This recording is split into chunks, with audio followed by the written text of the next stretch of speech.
obrigada primeiro pelo convite, né, para participar desse evento, assim, ao lado de tanta gente que eu admiro, né? E aproveito então já para saudá-los, os presentes aqui e aos que assistiram, né? Parabéns também ao professor Sérgio Marques pela sua palestra, né, que trouxe a história do urbanismo para contextualizar a importância do prédio das móveis, suas características, enfim, para a gente conhecer mais em detalhe esse prédio tão importante. Eu tive contato com essa iniciativa de tombamento em 2018, né, conversando com a arquiteta Cristiane Grosso, que também foi responsável técnica pela instrução de tombamento. E ela foi minha colega de colégio no século passado. Então, a gente conversou um pouco sobre isso, né? E foi aí que eu conheci esse trabalho, né? Esse empenho para construir, então, essa instrução. Mas acabei me afastando do tema. Na verdade, não sei qual é o rumo que esse pedido tomou, né? Nesse momento.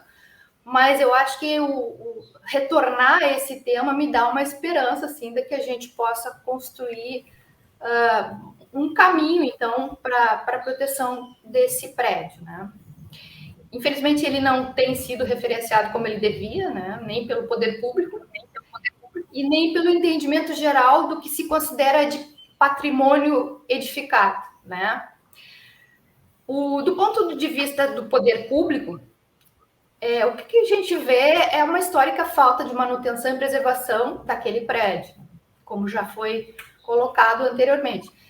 Mas eu acho que é de certa forma, uma estratégia política, né, que vem sendo usada assim, muito para desonerar o Estado, né, de algumas obrigações, como essa, e, de qualquer forma, abre espaço para privatização, alienação de bens públicos, e isso inclui os tombados e os inventariados.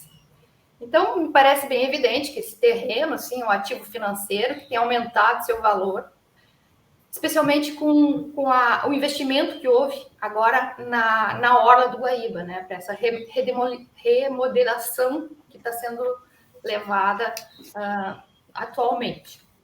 Então, nesse contexto, né, o interesse da construção civil pelo imóvel é algo que vai ao encontro do que a administração municipal tem como um programa administrativo para a cidade, né? Isso eu vejo também no caso ali do Cais Mauá, né, que é bem isso. Até foi citado aqui o Parque Harmonia, que também foi privatizado. Então, é uma tentativa de não ter mais esse ônus, né, de manter o que é público. Entretanto, assim, o argumento da falta de recursos, né, que foi usado para que não fosse recuperado o prédio, né, para a saída da secretaria dali, ele é bem contraditório, porque o pagamento de aluguel, né, dos prédios de sala para essa estrutura do município, ele existe, né? Nesse sentido, é importante lembrar, e eu vou também ao encontro do que o professor Sérgio falou, que a utilização desses prédios históricos, representativos, é também um dos instrumentos de conservação, né, desse patrimônio cultural edificado. Então, assim, independente do uso que se faça, né, que poderia ser um uso público, poderia continuar, né, colocando as próprias secretarias ali dentro, como foi no passado, ou mesmo uma outra utilização, é uma forma da proteção desse bem.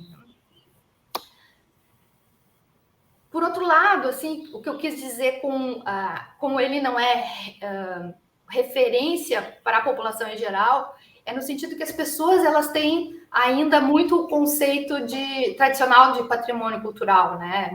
Tá muito no imaginário, né?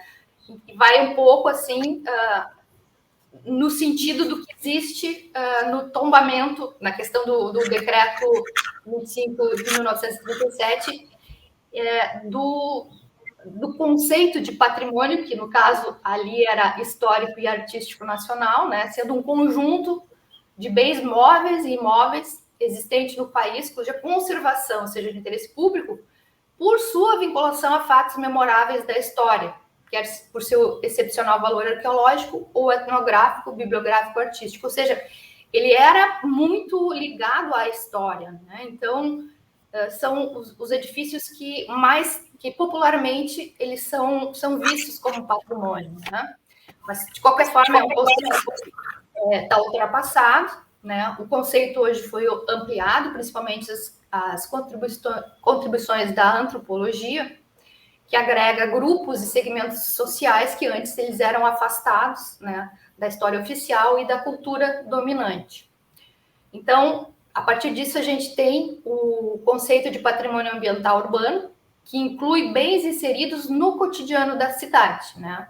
Claro que o modernismo tem, né, o seu lugar na lista de preservação do patrimônio cultural e certamente vai ser visto de uma melhor forma pelo professor Diniz, né, que é ex-presidente do Comum Brasil, mas eu vejo que a população, especialmente aqui de Porto Alegre, ela não tem isso presente, né? Então, precisaria realmente que houvesse essa identificação com os cidadãos, né, porto-alegrenses, até para possibilitar uma mobilização de preservação desse prédio, né? Que a gente tem visto, assim, em alguns casos, né, aqui em Porto Alegre.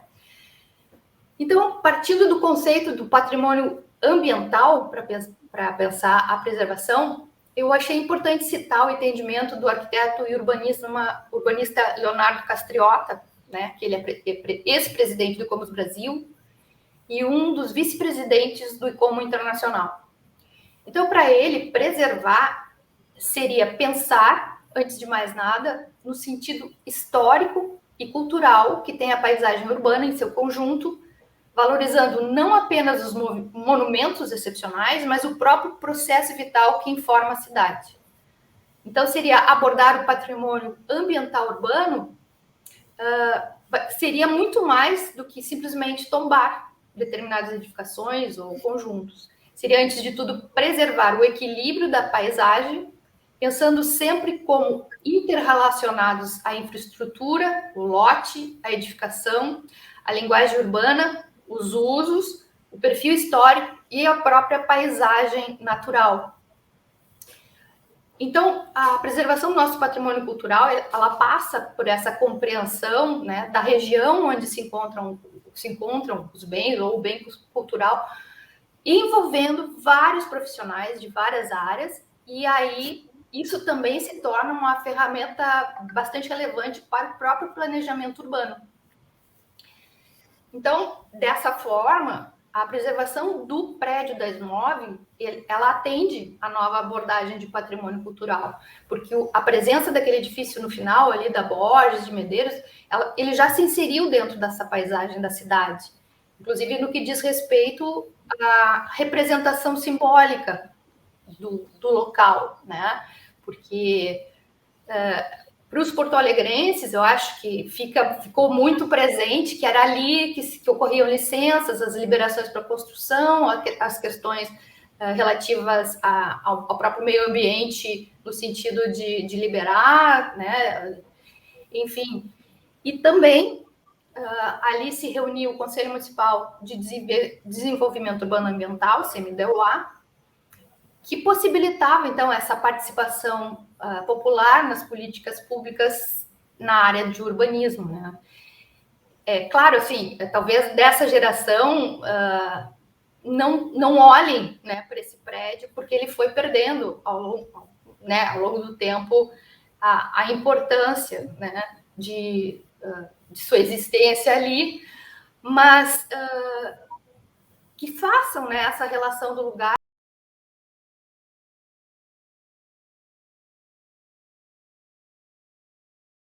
nesse sentido. E aí, como foi colocado pelo professor Sérgio, é um prédio simbólico da construção da cidade, né?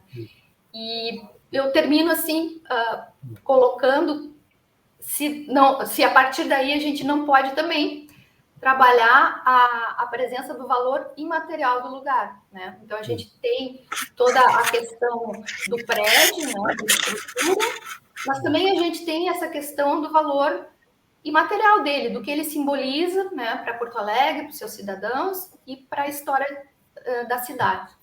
Então é isso, eu acho que fico feliz assim de poder participar dessa mesa justamente para trazer, para levantar de novo esse tema que me parece bastante importante para a nossa própria história e identidade. Muito obrigada.